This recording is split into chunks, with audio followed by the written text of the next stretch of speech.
से भी आएंगे।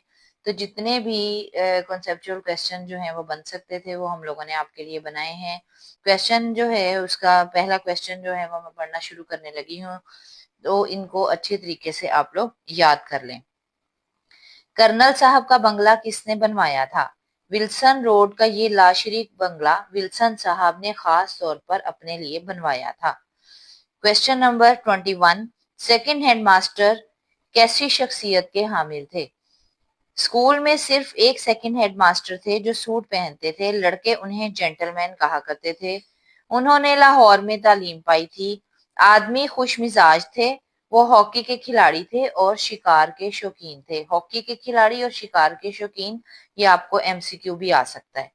और ये भी आ सकता है एमसीक्यू कि सेकंड हेडमास्टर कौन सा लिबास पहनते थे। सूट से मुराद है पेंट कोट, कि उस जमाने में पेंट कोट बहुत कम लोग पहनते थे, तो सेकंड हेडमास्टर साहब